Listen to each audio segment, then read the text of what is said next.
बहुत समय पहले की बात है। पुराने चाइना के नॉर्थ प्रोविंस में 3 मॉन्क रहते थे। उनका नाम किसी को नहीं पता है, क्योंकि उन्होंने कभी अपने बारे में कुछ बताया ही नहीं। उन्होंने कभी किसी बात का जवाब नहीं दिया।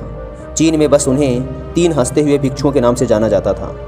वे तीनों सिर्फ एक ही काम करते, एक गांव में प्रवेश करते, बाजार के बीचों बीच खड़े होते और हंसना चालू कर देते। वे अपने पूरे अस्तित्व के साथ हंसते।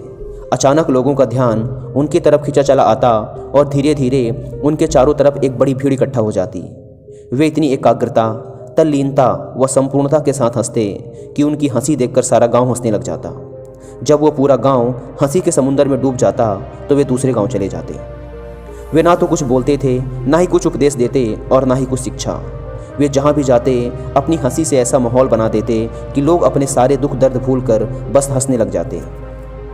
धीरे धीरे चाइना के लोग उन्हें बहुत प्यार करने लगे और वो पूरे चाइना में फेमस होते गए 3 लाफिंग मॉन्क के नाम से। चाइना के लोग उन्हें बहुत प्यार करते, उनका सम्मान करते। इससे पहले और उनके बाद भी कभी किसी ने इस तरह से प्रचार नहीं किया कि जीवन केवल एक हंसी होना चाहिए और कुछ नहीं। वे विशेष रूप से किसी पर नहीं हंसते थे। वे बस हंसते थे जैसे कि उन्होंने ब्रह्मांडी मजाक को समझ लिया हो, जैसे कि उन्होंने ईश्वर के मजाक को समझ लिया हो, और उन्होंने एक शब्द का उपयोग किए बिना पूरे चाइना में इतना आनंद फैलाया जितना आज से पहले किसी ने ना फैलाया था। लोग उनका नाम पूछते लेकिन वे बस हंसते, तो यह उनका नाम बन गया 3 हंसते हुए भिक्षु, 3 लाफिंग मॉन्क्स। पूरे चाइना में घूम घूम कर लोगों को हंसाते हुए समय के साथ वे तीनों बूढ़े हो गए और एक रात जब वे एक गांव में ठहरे हुए थे, उन तीनों में से एक भिक्षु की मौत हो गई। पूरा गांव स्तब्ध रह गया।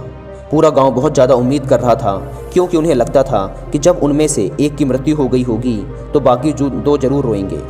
यह देखने लायक होगा, क्योंकि किसी ने भी कभी इन लोगों को रोते हुए नहीं देखा था।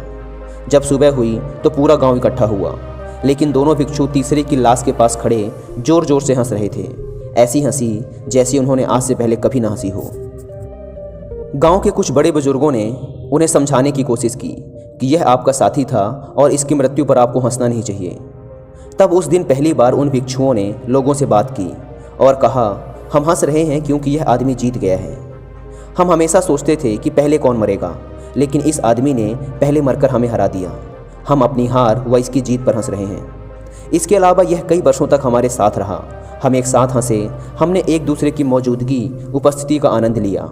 उसे अंतिम विदा देने का इससे बेहतर तरीका और क्या हो सकता है। हम केवल हंस सकते हैं। लेकिन पूरा गांव उदास था। जब मृत भिक्षु के शरीर को अंतिम संस्कार के लिए चिता पर लिटाया गया तो सारे गांव वालों को एहसास हुआ कि शेष 2 भिक्षु केवल मजाक नहीं कर रहे थे, वह तीसरा जो मृत था वह भी हंस रहा था।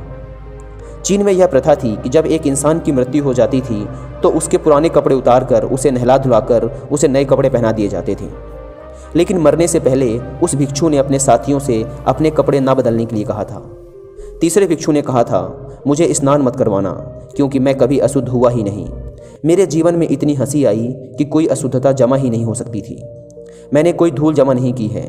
हंसी हमेशा युवा और ताज़ा होती है, इसलिए मुझे नहलाकर मेरे कपड़े मत बदलना।